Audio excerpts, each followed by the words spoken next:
Bonjour à tous, bienvenue pour cette nouvelle vidéo sur la chaîne Brist BD. Aujourd'hui c'est un nouvel épisode de mes sorties BD, ça concerne le mois de mars. Et donc je vous ai sélectionné quelques BD qui sortent ce mois-ci. On commence de suite avec Traquenard et Faribole, donc ça sort le 2 mars. C'est sorti le 2 mars, plus précisément. C'est le tome 2 et ça s'appelle Stratus. Alors c'est une BD aux éditions Bambou et c'est de Benoît Dupellou. Et il y a un très beau dessin. Et je pense que pour les plus jeunes, c'est une BD qui doit être plutôt sympathique. Alors ensuite, le 16 mars sort Capitaine Vaudou. Alors donc ça c'est une nouveauté complète, une nouvelle série. C'est le tome 1 et ça s'appelle Le Baron Morlante. C'est aux éditions Delcourt. C'est de Jean-Pierre Pecot et de Darko Perovic. Alors j'ai eu l'occasion de la feuilleter celle-ci. Donc c'est une histoire de pirate, bien entendu, mais pas les traditionnelles histoires de pirates. Voilà, là ça mêle un peu le fantastique, la fantaisie, voilà. Donc j'ai eu l'occasion de la feuilleter, donc si l'histoire a l'air super sympa, intéressant, par contre le dessin pour ma part m'a laissé sur ma faim. Et c'est pourquoi je ne vais pas franchir le pas personnellement de faire l'achat de cette BD. Également le 16 mars par contre, quelque chose de très attendu ici, c'est Angel Wings.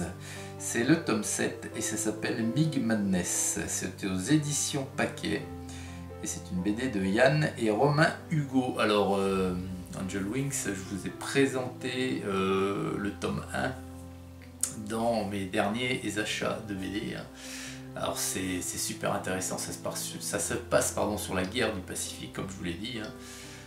Donc ça met en scène une unité aérienne militaire américaine avec les ennemis, les Japonais, donc à cette époque-là, la guerre du Pacifique, et c'est une série très sympa avec des tomes très intéressants, très réalistes au niveau de l'histoire, au niveau de l'historique, et puis il y a des dessins superbes.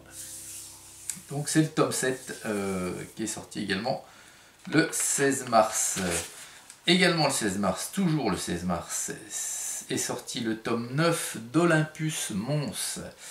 Et ça s'appelle Providence, c'est aux éditions Soleil. C'est une BD de Christophe Beck et Stefano Raffaele. Alors Olympus Mons, c'est une BD, un cycle, une série de science-fiction. C'est pas mal, mais pour ma part, j'aime beaucoup les dessins également. Mais après il y a beaucoup de... Voilà, il y en a pas mal, il y a Olympus Mons, il y a également une autre BD dont j'ai oublié le titre, du reste, qui est également chez les éditions Soleil. Ça fait beaucoup de BD de science-fiction d'anticipation et il y a pas mal de similitudes je trouve. Donc après, pour ma part, quand j'en ai lu une, si l'autre il ressemble vraiment, ça vaut pas le coup, quoi. Enfin pour ma part. Mais c'est à signaler parce que c'est quand même quelque chose qui fonctionne bien, Olympus Mons. Et c'est toujours servi par de très beaux dessins. Donc, voilà. Le 23 mars, alors là par exemple une sortie que j'affectionne particulièrement parce que c'est une BD que je vais acquérir. C'est le tome 22 du cycle nain. Ça s'appelle Borogame du Malte et c'est aux éditions Soleil. C'est de Nicolas Jarry et Giovanni Lorusso. Alors voilà, le cycle nain on ne le présente plus, c'est un des 4 cycles des éditions Soleil, des peuples des terres d'Aran. Et on en est donc au tome 22 du cycle nain, donc voilà, on avance. Ce sont tous des albums que vous pouvez lire indépendamment, ce sont tous des one-shots, bien que dans certains il y ait des liens avec d'autres albums, d'autres héros, d'autres personnages qui sont présents dans d'autres albums, mais également dans d'autres cycles. C'est-à-dire que vous pouvez rencontrer dans un album de nains un elfe qui a fait l'objet d'un album dans le cycle elfe. Donc ça c'est plutôt sympathique. et ça met en lien tout ce qui se passe sur les terres d'Argon. Voilà.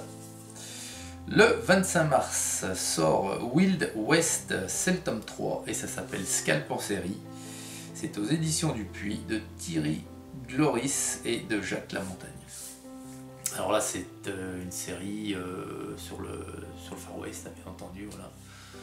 Et là encore, il y a des superbes dessins. Donc c'est toujours très agréable de lire une BD avec des dessins qui sont tip top. Voilà. Après ça dépend ce qu'on recherche. Hein. C'est tellement vaste l'univers de la BD et il y a tellement de fans pour les dessins, il y en a d'autres ce sont pour les scénarios, il y en a d'autres c'est pour... Voilà. Donc il y en a pour tous les goûts. Et là, Wild West c'est une série qui est vraiment remarquée pour ses dessins.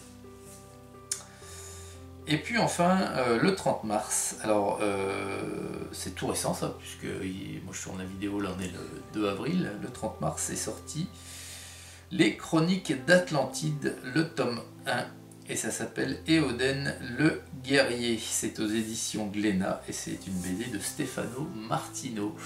Alors là aussi c'est une belle promesse, hein, donc ça parle de l'Atlantide, hein, donc l'Atlantide, ce lieu... mythique, légendaire, sous les mers. Donc il y a eu X adaptations, hein, tout le monde y va de sa petite théorie. Et ben ça en fait une de plus ici. Et pareil, c'est plein de promesses parce que au niveau du dessin, c'est magnifique. Voilà les amis, alors c'était mes sorties BD, hein. Je me répète, hein, mais c'est le concept, c'est celui-ci, c'est les sorties BD qui pour moi sont dignes d'intérêt. Il y en a bien entendu des centaines et des centaines qui sortent tous les mois. Moi j'ai retenu celle-ci, et celle-ci, je vous informe qu'elles vont sortir et je vous les présente rapidement. Voilà, je vous souhaite une excellente journée à toutes et à tous. Très prochainement, je vais participer en tant que visiteur à un salon BD et je vous ferai un vlog à cette occasion. Voilà, et bien excellente journée. Et à très bientôt sur la chaîne Brice BD. Au revoir.